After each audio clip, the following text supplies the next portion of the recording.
Então, nós temos um sistema que, desde esse ponto de vista, ele não é controlado pelo poder econômico só porque quem tem o poder econômico numa sociedade como a nossa, em geral, tem privilégios, tem mais facilidades, mais oportunidades do que aqueles que não têm. Ele é controlado pelo poder econômico porque, diretamente, o poder econômico paga a campanha dos candidatos e depois manda no mandato daquele candidato que foi eleito. Quem paga, manda, não é assim? Bom, essa era a realidade até hoje e era uma realidade contestada, inclusive judicialmente. Há um debate no STF, um julgamento em curso no STF, inclusive, que já tem maioria constituída, proibindo o financiamento das eleições pelas empresas, com argumento óbvio: a empresa não vota, não é eleitor. Eleição tem a ver com os eleitores. Esse é o argumento que o STF está usando no seu julgamento.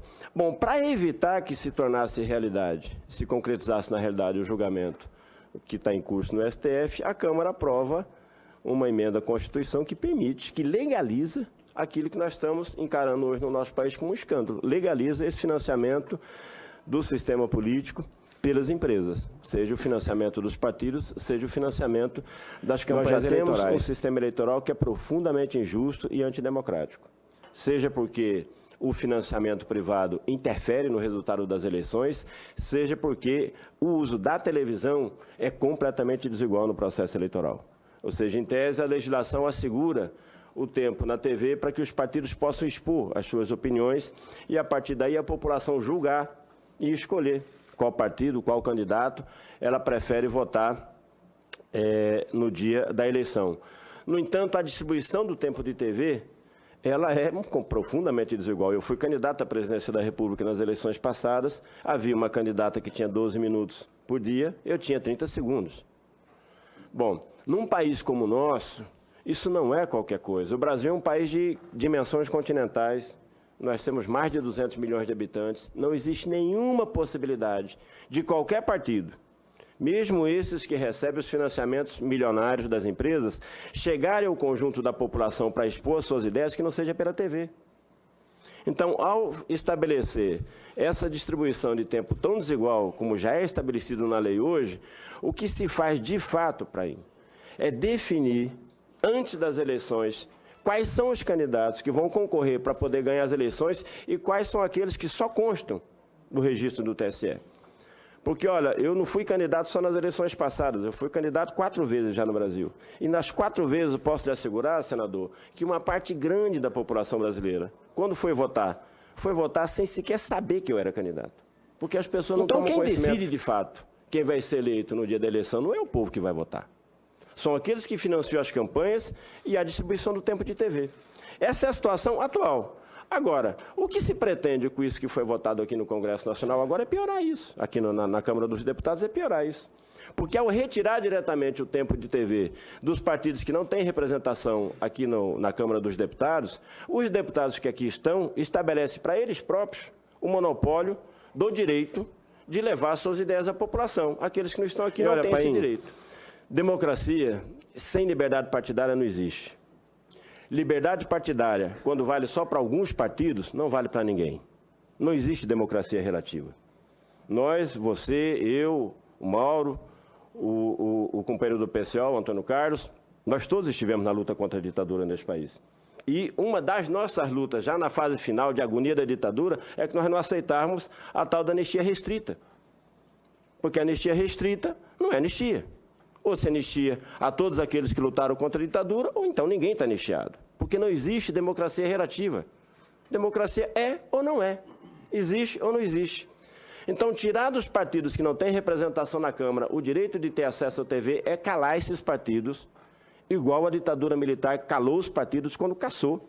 Quando fechou o Congresso Nacional, caçou o registro do PCB, caçou os partidos que tinham funcionamento naquele momento e que contestavam o poder vigente. Então, isso é inaceitável. É diretamente inaceitável. Por isso, eu coloco esse debate no mesmo contexto que eu disse no início aqui da minha fala, eu queria voltar a esse tema. Isso corresponde, só que num sentido muito mais agravado, porque já atinge diretamente o direito de organização, de expressão política das diversas opiniões que existem na nossa sociedade, corresponde às mesmas legislações que vêm sendo aprovadas aqui no Congresso Nacional, como a Lei de Organizações Criminosas, que tem como objetivo fundamentalmente criminalizar aqueles jovens, aqueles trabalhadores, aquelas trabalhadoras que lutam nesse momento atual que nós vivemos no nosso país para defender os seus direitos. Então, aqueles que controlam a economia do nosso país, o grande empresariado, os banqueiros, os governos que lhes são subservientes, atacam os direitos dos trabalhadores para preservar o lucro dos bancos e os trabalhadores, quando ousam lutar contra isso, são criminalizados. Então, há democracia, mas não é para todos. Existem direitos, mas não podem ser acessados. Onde é que nós vamos parar? O PSTU é um partido cuja origem remonta a meados da década de 70. Em 74, nós fundamos a Liga Operária no Brasil, depois ela se transformou em Convergência, estivemos na luta contra a ditadura, nossos dirigentes foram presos, torturados por essa luta, para conquistar a liberdade, entre outras coisas, a liberdade de organização partidária no país. A segunda prisão que eu sofri na ditadura foi quando nós fizemos um encontro para fundar um partido, lutando pelo direito de organizar partidos.